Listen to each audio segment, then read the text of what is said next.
नमस्कार। Vision IAS के news today के इस अंक में आप सभी का स्वागत है। इस अंक में हम आपके लिए लेकर आए हैं यूपीएससी परीक्षा की दृष्टि से महत्वपूर्ण कुछ अहम खबरें। इस अंक के साथ मैं हूं दिव्या तोमर। आइए सबसे पहले बात करते हैं इस अंक की खास खबरों के बारे में। केंद्र सरकार मार्च के महीने में सार्वजनिक क्षेत्र के बैंकों के लिए फंड जारी करेगी। सरकार दलहन की कीमतों में स्थिरता सुनिश्चित करने का प्रयास कर रही है। उच्चतम न्यायालय के मुताबिक धन शोधन निवारण अधिनियम के तहत धन शोधन के अपराध की अवधारणा बहुत व्यापक है। भारत से समुद्र खीरे की अवैध तस्करी के मामलों में वृद्धि दर्ज की गई। युवा गणितज्ञों के लिए रामानुजन पुरस्कार 2021 की घोषणा की गई और यूजीसी सुधारों के तहत शिक्षा प्रौद्योगिकी कंपनियां ऑनलाइन पाठ्यक्रम विकसित करने के लिए विश्वविद्यालयों के साथ सहयोग कर सकती हैं। और आइए अब खबरों पर विस्तार से चर्चा करते हैं। केंद्र सरकार मार्च के महीने में सार्वजनिक क्षेत्र के बैंकों के लिए फंड जारी करेगी। सरकार ने आरंभ में इस वर्ष के लिए बैंक पुनर्पूंजीकरण के लिए 20,000 करोड़ रुपए का बजट प्रस्तुत किया था, लेकिन पीएसबीज की स्थिति में सुधार के लिए संशोधित अनुमानों में इसे घटाकर 15,000 करोड़ रुपए कर दिया गया। इस कदम से ऋणदाताओं यानी बैंकों को आरक्षित पूंजी संबंधी कठोर आवश्यकताओं को पूरा करने में मदद मिलेगी। साथ ही इससे कमजोर बैंकों की संख्या भी कम होगी। ऐसा बेड लोन्स की बेहतर पहचान और प्रोविजनिंग से बैंकों की वित्तीय स्थिति में सुधार से संभव होगा। बैंक पुनर्पूंजीकरण का मतलब है सरकारी स्वामित्व वाले बैंकों को अधिक पूंजी प्रदान करना। इससे वे पूंजी पर्याप्तता मानदंडों को पूरा कर सकेंगे। सरकार ने इन बैंकों को वित्त वर्ष 2017 से शुरू करते हुए पिछले 5 वर्षों में 3.10 ट्रिलियन रुपए से अधिक की पूंजी प्रदान की है। सरकार नए शेयर खरीदकर या बॉन्ड जारी करके बैंकों में नए पूंजी निवेश को संभव बनाती है। लेकिन आखिरकार बैंकों के पुनर्पूंजीकरण की आवश्यकता क्यों है? दरअसल बढ़ती गैर निष्पादन परिसंपत्तियों से निपटने के लिए, अर्थव्यवस्था में ऋण वृद्धि सुनिश्चित करने के लिए, बेसल मानदंडों के अनुसार कुछ निश्चित मात्रा में आरक्षित पूंजी बनाए रखने के लिए बैंकों के पुनर्पूंजीकरण की जरूरत है। लेकिन पुनर्पूंजीकरण से जुड़ी कई चिंताएं भी मौजूद हैं। बजटीय घाटे के कठोर मानदंडों का पालन करने की बाध्यता की वजह से सार्वजनिक क्षेत्र के बैंकों का पुनर्पूंजीकरण करना कठिन है। पुनर्पूंजीकरण से बैंकों को खतरनाक स्तर पर पहुंच चुके बेड लोन्स की वसूली में मदद नहीं मिलेगी। इसलिए पुनर्पूंजीकरण से कई समस्याएं उत्पन्न हो सकती हैं। और आइए अब आपको बताते हैं बेसल मानदंड के बारे में। बेसल 3 बैंकिंग पर्यवेक्षण पर बेसल समिति द्वारा विकसित सुधारात्मक उपायों का एक व्यापक सेट है। इसका उद्देश्य बैंकिंग क्षेत्र के विनियमन, पर्यवेक्षण और जोखिम प्रबंधन को मजबूत करना है। ये बेसल 1 और बेसल 2 मानदंडों पर आधारित है। बेसल 3 मानदंड वित्तीय तनाव से निपटने, जोखिम प्रबंधन में सुधार करने और पारदर्शिता को बढ़ावा देने के लिए बैंकिंग प्रणाली की क्षमता में सुधार करने का प्रयास करते हैं।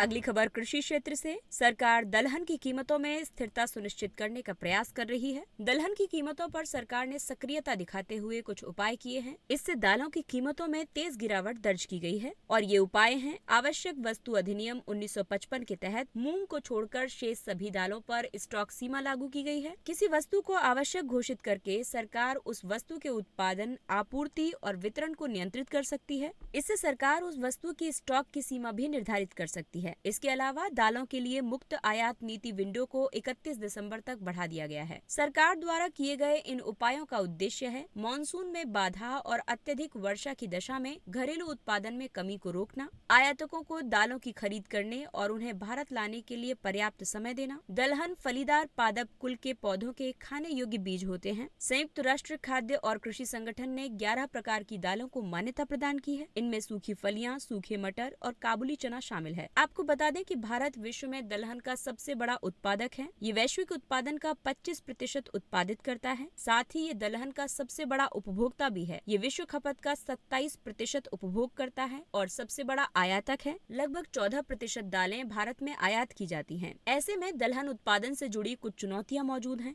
जैसे दलहन के अंतर्गत 84% क्षेत्र उत्पादन के लिए वर्षा पर निर्भर है। स्थान विशेष या अनुशंसित उच्च उपज वाली किस्मों के गुणवत्ता प्रमाणित बीज उपलब्ध नहीं है। इसके अलावा फसल के बाद की जरूरी अवसंरचना अपर्याप्त है। इसीलिए दलहन उत्पादन में सुधार करने के लिए कई उपाय किए गए, जैसे कि आइसोपोम योजना। इसके तहत तिलहन, दलहन, ऑयल पाम और मक्का की एकीकृत योजना है। ये योजनाएं बाजार हस्तक्षेप और प्रभावी मूल्य निर्धारण नीतियों को मजबूत करने के लिए संचालित की जा रही हैं। दूसरी महत्वपूर्ण योजना है राष्ट्रीय खाद्य सुरक्षा मिशन दलहन। ये केंद्र प्रायोजित योजना है। प्रधानमंत्री अन्नदाता आय संरक्षण अभियान यानी पीएम आशा के तहत दलहन, तिलहन और खोपरा के लिए न्यूनतम समर्थन मूल्य के रूप में मूल्य समर्थन योजना संचालित की जा रही है। इससे जुड़ी एक खबर के अनुसार गोदरेज एग्रोवेट लिमिटेड ने विभिन्न प्रकार की दालों और सब्जियों की फसलों के लिए उपयोगी कीटनाशक ग्रेसिया को बाजार में उतारने की घोषणा की है।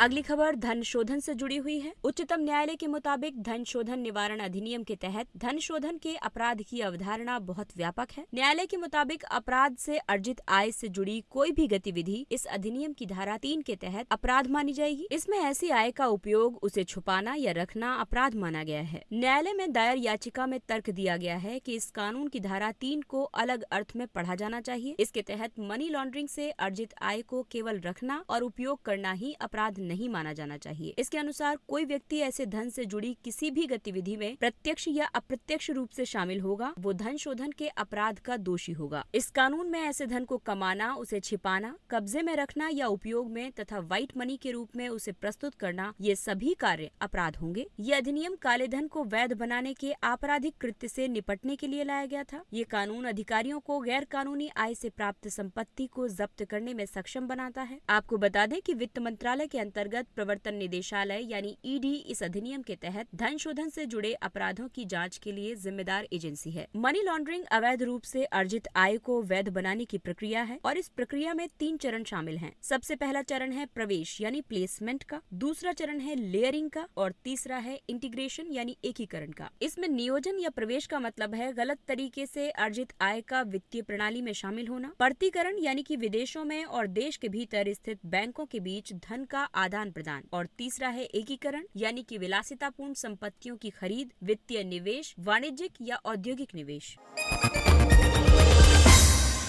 और अगली खबर जैव विविधता और उसके संरक्षण से जुड़ी है। भारत से समुद्री खीरे की अवैध तस्करी के मामलों में वृद्धि दर्ज की गई है। वर्ष 2019 और वर्ष 2020 में समुद्री खीरे यानी सी कुकम्बर की बरामदगी में वृद्धि हुई है। इस तरह मन्नार की खाड़ी या पाक खाड़ी क्षेत्र समुद्री खीरे की तस्करी के लिए एक वैश्विक हॉटस्पॉट बन गया है। इसकी पूर्वी एशिया में ज्यादा मांग है। भारत और श्रीलंका में समुद्री खीरे का बड़े पैमाने पर उत्पादन किया जा रहा है। पूर्वी एशिया में इसे एक स्वादिष्ट व्यंजन माना जाता है। यहाँ इसे ताजा या खाकर दोनों तरह से खाया जाता है। चीन में पारंपरिक चिकित्सा में भी इसका उपयोग किया जाता है। हालांकि भारत ने वर्ष 2001 में समुद्री खीरा आधारित मत्स्य पालन पर प्रतिबंध लगा दिया था। श्रीलंका ने परमिट प्रणाली के माध्यम से इसके व्यापार को प्रतिबंधित करने का प्रयास किया था। कानून की इस असमानता ने भारतीय मछुआरों को श्रीलंका के समुद्री खीरे के वैध व्यापार का फायदा उठाने का अवसर दिया है। समुद्री खीरा यानी कि सी कुकम्बर एकाइनोडर्म नामक जीव समूह का हिस्सा है। ये जीव समुद्र तल पर रहते हैं। उनके शरीर का आकार खीरे के समान होता है। उनके छोटे शाखानुमा ट्यूब जैसे पैर होते हैं। उनका उपयोग गति करने और आहार के लिए किया जाता है। ये विश्व भर में लगभग सभी समुद्री पर्यावासों में पाए जाते हैं। इनमें उथले से लेकर गहरे समुद्री जल क्षेत्र शामिल हैं। सी कुकम्बर को सबसे ज्यादा खतरा है जलवायु परिवर्तन और महासागरीय अम्लीकरण से, पर्यावास के विनाश से, अवैध मत्स्यन और जल प्रदूषण से। IUCN ने समुद्री खीरे की कुछ प्रजातियों जैसे कि ब्राउन सी कुकम्बर को वल्नरेबल या एंडेंजर्ड के रूप में वर्गीकृत किया है, लेकिन अधिकांश प्रजातियों को लीस्ट कंसर्न श्रेणी में रखा गया है।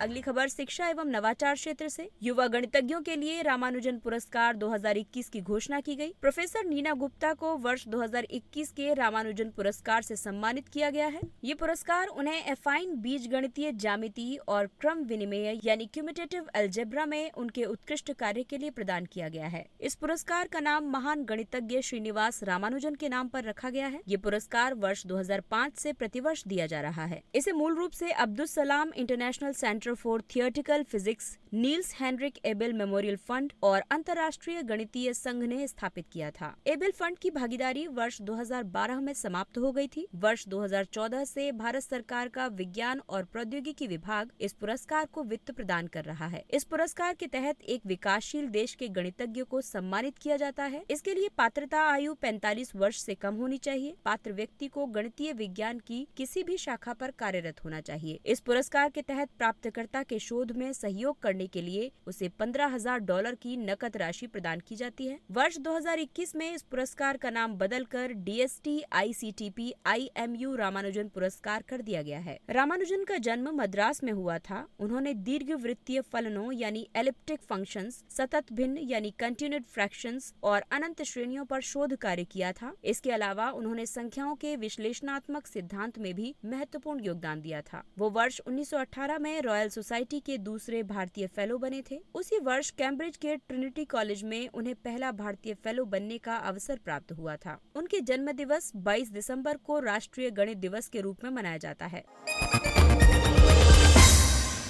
अगली खबर भी शिक्षा से जुड़ी हुई है। UGC सुधारों के तहत शिक्षा प्रौद्योगिकी कंपनियां ऑनलाइन पाठ्यक्रम विकसित करने के लिए विश्वविद्यालयों के साथ सहयोग कर सकती हैं। UGC open and distance learning programmes and online programmes regulation 2020 में कुछ संशोधन प्रस्तावित किए गए हैं। इन संशोधनों के माध्यम से एडटेक कंपनियों को उच्चतर शिक्षा संस्थानों के साथ सहयोग करने की अनुमति प्रदान की जाएगी। इसके तहत एडटेक कंपनियां पाठ्यक्रम सामग्री विकसित करने और छात्रों के मूल्यांकन में मदद करेंगी। इसके लिए वे ऑनलाइन स्नातक और स्नातकोत्तर डिग्री प्रदान करने वाले उच्चतर शिक्षा संस्थानों के साथ सहयोग स्थापित करेंगी। एडटेक यानी कि एजुकेशन टेक्नोलॉजीज, ये शिक्षा प्रौद्योगिकी का संक्षिप्त रूप है। इसमें सीखने और प्रशिक्षण प्रदान करने के लिए कंप्यूटर, कंप्यूटर प्रोग्राम और शैक्षिक प्रणालियों का उपयोग किया जाता है। इस कदम का काफी महत्व है। ये एक विशाल मूल्य वाला बाजार है। भारतीय एडटेक उद्योग का मूल्य वर्ष 2020 में $750 मिलियन अमेरिकी डॉलर था। वर्ष 2025 तक इसके 39.77% की चक्रवृद्धि वार्षिक वृद्धि दर पर $4 बिलियन अमेरिकी डॉलर पहुंचने की उम्मीद है। ये कॉलेजों और विश्वविद्यालयों के लिए अधिक लचीलेपन को प्रोत्साहित करेगा। इसके तहत तेजी से बढ़ते एडटेक क्षेत्र के साथ उपलब्ध तकनीकी उपकरणों का उपयोग किया जा सकेगा। साथ ही ये एडटेक क्षेत्र और डिजिटल स्कूली शिक्षा को पारदर्शी एवं विधि संगत बनाएगा। इसके अलावा शिक्षा मंत्रालय ने डिजिटल विश्वविद्यालय, विश्व स्तर की उच्च शिक्षा को सभी के लिए सुलभ बनाना विषय पर वेबिनार का आयोजन किया है। ये आयोजन डिजिटल शिक्षा तंत्र को मजबूत करने के उद्देश्य से किया गया है। डिजिटल यूनिवर्सिटी प्रणाली में 3 महत्वपूर्ण घटक होंगे। पहला है प्रौद्योगिकी मंच प्रदाता, दूसरा है डिजिटल कंटेंट निर्माता और तीसरा है डिजिटल शिक्षा तंत्र के मूल में डिजिटल विश्वविद्यालयों से संबद्ध उच्चतर शिक्षा संस्थान।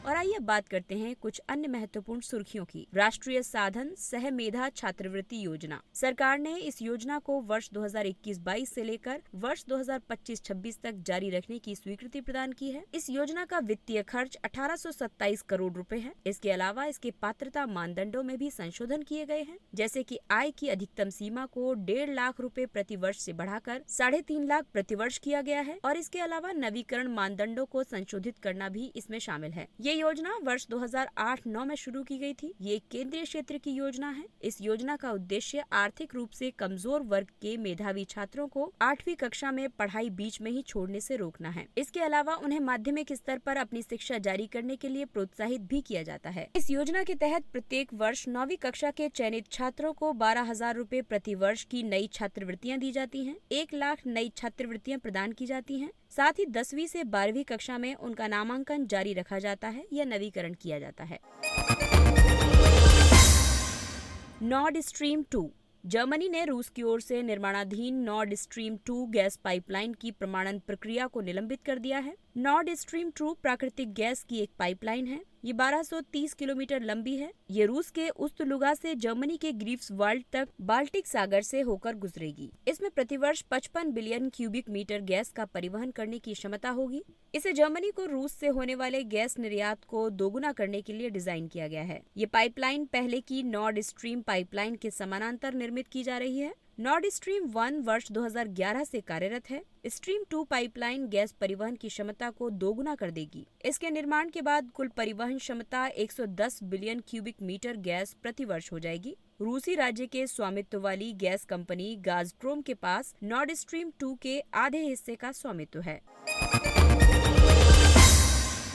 FSDC वित्तीय स्थिरता और विकास परिषद। वित्तीय स्थिरता और विकास परिषद की 25वीं बैठक वित्त मंत्री की अध्यक्षता में संपन्न हुई। FSDC की स्थापना वर्ष 2010 में की गई थी। इसका उद्देश्य वित्तीय बाजार विनियामकों के साथ परामर्श करना है। इसके अलावा वित्तीय स्थिरता बनाए रखने के लिए तंत्र को मजबूत करना और संस्थागत बनाना, साथ ही अंतर विनियामक समन्वय को बढ़ाना, वित्तीय क्षेत्र के विकास को प्रोत्साहित करना आदि है। वित्त मंत्री इस परिषद के अध्यक्ष होते हैं। इसके सदस्यों में वित्तीय क्षेत्र के विनियामकों जैसे कि RBI, भारतीय प्रतिभूति और विनिमय बोर्ड, सेबी, पेंशन निधि विनियामक और विकास प्राधिकरण यानी PFRDA, बीमा विनियामक और विकास प्राधिकरण IRDA और वायदा बाजार आयोग के प्रमुख और मुख्य आर्थिक सलाहकार आदि शामिल हैं। औद्योगिक आउटलुक सर्वेक्षण वर्ष 2021-22 की तीसरी तिमाही के लिए विनिर्माण क्षेत्र के औद्योगिक आउटलुक सर्वेक्षण का 96वां संस्करण जारी किया गया। इसे RBI द्वारा जारी किया जाता है। इस संस्करण में कई बातों का आकलन किया जाता है, जैसे कि मांग की स्थिति से संबंधित व्यावसायिक माहौल के बारे में, वित्तीय उपलब्धता के संदर्भ में वित्तीय स्थिति के बारे में, रोजगार की स्थिति और अर्थव्यवस्था में मौजूदा कीमतों की स्थिति के बारे में। वर्तमान सर्वेक्षण की मुख्य विशेषताएं ये हैं कि ये उत्पादन, बुक किए जाने वाले ऑर्डर और रोजगार के मामले में निर्माताओं के लिए बेहतर मांग की स्थिति को दर्शाता है। इसके अनुसार व्यवसाय के लिए इनपुट लागत के उच्च रहने की संभावना है। देवचा पचामी कोयला ब्लॉक। पश्चिम बंगाल सरकार ने देवचा पचामी कोयला परियोजना के तहत अपनी भूमि से वंचित होने वालों के लिए मुआवजे की राशि में संशोधन किया है। देवचा पचामी कोयला ब्लॉक पश्चिम बंगाल के बीरभूम कोलफील्ड के दक्षिण पश्चिमी भाग में स्थित है। ये 2102 मिलियन टन के अनुमानित भंडार के साथ एशिया का सबसे बड़ा कोयला भंडार है। साथ ही ये विश्व की दूसरी सबसे बड़ी कोयला खदान भी है। इस ब्लॉक में बेसाल्ट चट्टानों की एक समान मोटी परतों के बीच एक मोटा कोयला संस्तर मौजूद है। ये ब्लॉक 13.7 वर्ग किलोमीटर क्षेत्र में फैला हुआ है। विज्ञान सर्वत्र पूज्यते। ये संस्कृति मंत्रालय द्वारा संचालित और देश भर में मनाया जाने वाला उत्सव है। ये 1 सप्ताह तक चलने वाला उत्सव है। इसे आजादी का अमृत महोत्सव कार्यक्रम के हिस्से के रूप में मनाया जा रहा है। इसका शाब्दिक अर्थ है विज्ञान की हर जगह पूजा की जाती है। इसका उद्देश्य स्वतंत्रता के बाद के 75 वर्षों में भारत की उपलब्धियों को प्रदर्शित करना और उनके प्रति सम्मान व्यक्त करना है। इसके तहत देश भर में 75 स्थानों पर प्रदर्शनियां आयोजित की जा रही हैं, जो कि 4 विषयों पर आधारित हैं। व्यक्तिगत योगदान का पता लगाने वाला एनल्स ऑफ साइंस यानी विज्ञान का वार्षिक वृत्तांत, milestones of modern science and technology, स्वदेशी पारंपरिक इन्वेंशंस एंड इनोवेशंस और ट्रांसफॉर्मिंग इंडिया। काराकट्टम नृत्य। केरल नट्टुकला क्षेम सभा ने काराकट्टम नृत्य को केरल की कृषि से संबद्ध कला के तौर पर मान्यता दिए जाने की मांग की है। काराकट्टम नृत्य को कुछ हिस्सों में कुंभकली के नाम से भी जाना जाता है। काराकट्टम तमिलनाडु का एक प्राचीन लोक नृत्य है। ये नृत्य वर्षा की देवी मरियम्मन की स्तुति में किया जाता है। ये नृत्य केरल के विभिन्न हिस्सों में भी किया जाता है। ये नृत्य त्योहारों, प्रसारित कार्यक्रमों और मुख्य रूप से मरियम्मन त्योहारों पर किया जाता है। इसमें नृत्य करते समय नृत्य के विषय को व्यक्त करते हुए नृतकों के सिर पर बड़ी संख्या में पात्र रखे जाते हैं। इसमें घटते आकार के कई पात्रों को संतुलित किया जाता है। मरियम्मन पूजा केरल में मकर कोएतु यानी फसल के मौसम के बाद मेदम के माह में आयोजित की जाती है। अंगाड़िया। ये देश में 1 सदी पुरानी समानांतर बैंकिंग प्रणाली है। इसके तहत व्यापारी आमतौर पर अंगाड़िया नामक व्यक्ति के माध्यम से एक राज्य से दूसरे राज्य में नकदी भेजते हैं। ये व्यक्ति कुरियर सेवा के समान कार्य करता है। इसका उपयोग मुख्य रूप से आभूषण व्यवसाय में किया जाता है। इसमें बड़ी मात्रा में नकदी शामिल होती है। ये अंगाड़िया की जिम्मेदारी है कि वो एक राज्य से दूसरे राज्य में नकदी स्थानांतरित करे। इसके लिए वे नाम मात्र शुल्क लेते हैं। आमतौर पर इस व्यवसाय में गुजराती, मारवाड़ी और मालबारी समुदाय के लोग शामिल होते हैं। अधिक मात्रा में नकदी ले जाने की वजह से हाल ही में लुटेरों द्वारा उन पर हमलों की संख्या में वृद्धि देखी गई है।